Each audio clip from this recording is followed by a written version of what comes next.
Hello guys, this is Peepers and we're back again with another video, this time with the second part of the camera comparison between Huawei P20 Pro and Sony XZ2.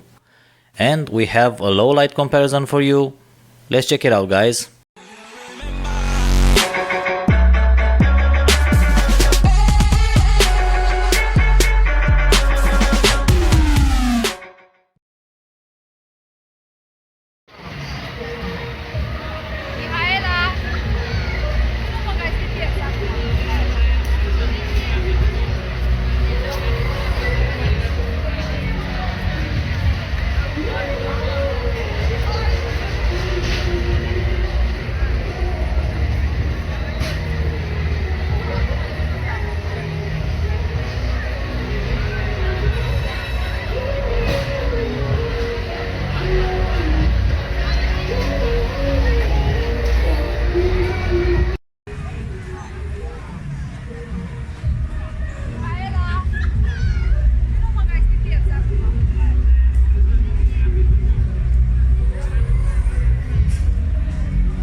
Starting with the 4K video recordings, nothing to complain about Sony's video. It's a quality recording with good stabilization and detail, natural colors and good dynamic range.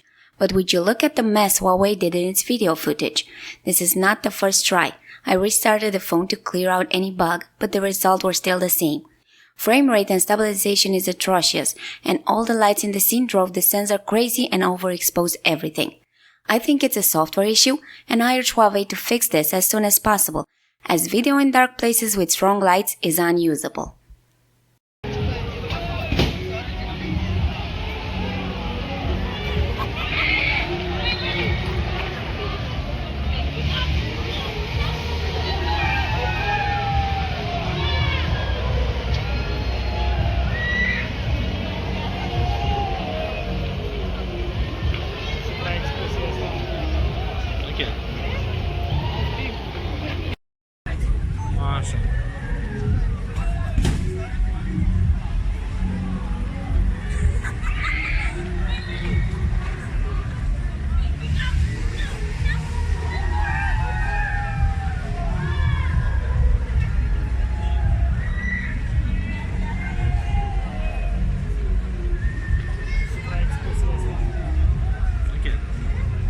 If you thought things couldn't get worse for the P20 Pro, check out this 1080p footage.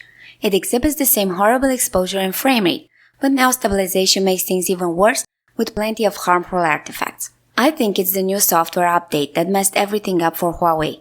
The B130 with July security updates that I installed 2 days before the videos were shot, as I cannot conceive that one of the best cameras in the business can have such awful video recording in low light.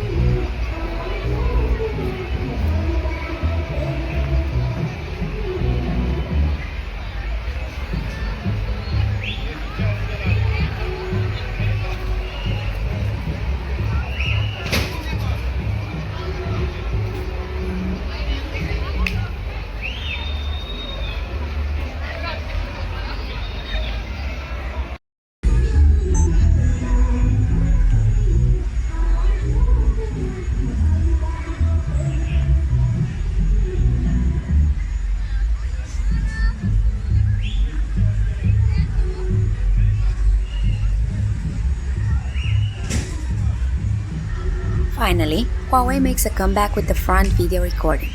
It's better exposed for my face than Sony, even if the background is again overexposed. Stabilization is on par with the Sony, frame rate also. In conclusion, Sony is again the better performer in low-light video recording, this time by a huge margin. The P20 Pro surely isn't that bad, but I think the latest software update messed things up. If any of you out there installed the latest update and have similar issues, please let me know in the comments. So here we are at last, low light photo test between the two, and this is Huawei's chance to shine. Starting with the first set, as we expect, the P20 Pro does a better job with noise reduction and has even slightly better details. Colors are almost the same, slightly warmer on the Sony, but again, where P20 Pro is better is in dynamic range, especially in the 10 megapixels photo. The 40 megapixels photo on the Huawei is the softest of the bunch, bringing no additional details to the shot despite the much higher resolution. Second set, and this time Sony does the better job in my opinion, surprisingly with the 19 megapixel shot. But first look at Huawei's colors. It looks like the people in the photo are from planet Mars. I've never seen humans so red skin in my life. Especially the 10 megapixel photo blows everything out of proportions. The colors, the over sharpening, the details. The 40 megapixel shot is much more toned down, but the problem is it's underexposed. Sony does the best job here, but only by a slight margin. Colors are off here too, being much too cold and bluish. Noise is more present than in Huawei's photo, but it's tolerable. So all in all, neither of the shots strikes me as a good low-light photo, but if I had to choose, I would choose the 90 megapixel Sony photo. On to the next set of photos, and surprise surprise, Sony seems to do a slightly better job this time also. Looking at the pictures side by side, and we can observe that the XZ2 first and foremost has better colors and better exposure. But looking closer, they even have more detail. Of course, the pictures are more noisy, but hey, nobody's perfect, right? Huawei's photos are slightly underexposed. The colors are a bit undersaturated with muddy skin tones, and details haven't washed out by the noise reduction algorithm. Okay, spoiler alert, this was the last set of photos where Sony had the upper hand. From now on, enter night mode, Huawei's secret weapon, and let the slaughter begin. Putting the photos side by side, we immediately see that the Huawei produces sharper, better exposed and much more detailed photos. Sony doesn't have a bad picture, but noise is more apparent and the picture is slightly softer than Huawei's pictures. As for the P20 Pro, would you look at the night shot and its magical processing. 4 seconds of exposure and it's the sharpest of them all, no motion blur whatsoever. The 10 megapixel shot is not that far behind. Sure, some may argue that the photos look too overprocessed, but still, they are better than what Sony delivered here. Few people make photos of flowers at night, but let's give it a shot anyway for the sake of this comparison. Again, the differences are easy to observe, but this time Sony at least has the better, more natural colors. Huawei's photos have an aggressive red tint, but they are much sharper than the Sony's photos. Noise is also better kept in check. The night shot photo has the best dynamic range, with a good exposure, and if you would post-edit this photo and dial down the saturation, we would have a very good photo in very difficult lighting. Next two set of photos are more of the same, with Sony doing a good job with colors, details and exposure, but Huawei P20 Pro being superior in every way. Colors and contrast make the images pop without going overboard with vibrancy this time. Sony, for example, surprisingly misses the spot with the red color here. Noise is better controlled in Huawei's photos, the lights are not as blown up as in Sony's photo, and the night shot picture is the better of them all.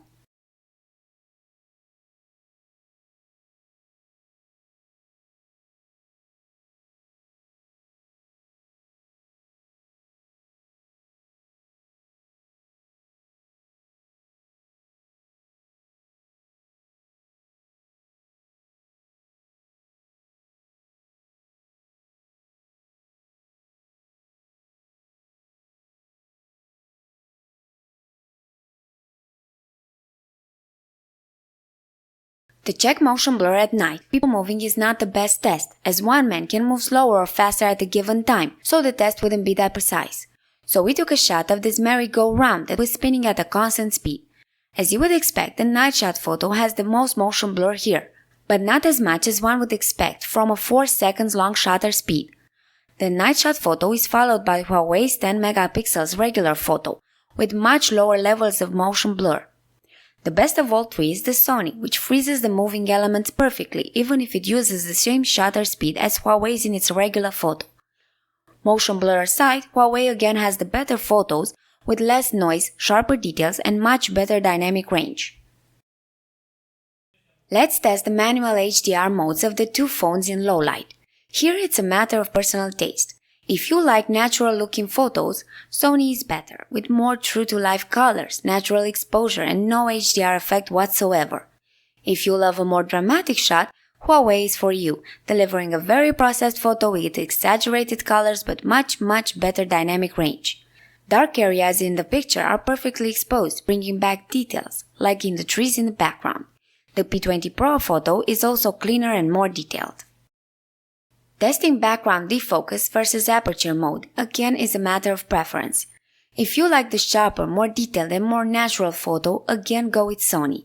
Even if the photo has much more noise than Huawei, it is still usable, edge detection is surprisingly good, and exposure is spot on. If you love the dramatic shot, P20 Pro delivers it. It has much less noise but also less detail and sharpness, exactly like a f1 aperture photo is supposed to be. Also, the colors are better on Huawei, and my god, would you look at those bokeh balls? They're just perfect. What's not a matter of preferences is the zoom performance on the two phones. The gap is huge, Sony delivering an almost unusable shot at 5x zoom, and Huawei delivering a photo that some phones can't even take with the primary sensor at the standard focal length. To conclude, even if there were some shots where surprisingly Sony fared slightly better, I think it's safe to say that Huawei is keeping its low-light photography crown. Again, some might argue that photos are not that natural looking, but over-processed details and exaggerated exposure are still better than underexposure and no details at all. Sony is still a top-tier performer, and its video recording in low light is much better. But let's be fair here, Huawei will for sure fix the software issue and deliver usable video. Until the XZ2 Premium will take on Huawei, P20 Pro is still the best low-light camera for taking photos on the market right now. Well, that's all we have for you today. I hope you enjoyed our video. Don't forget to like and subscribe. Until we see each other next time, au revoir.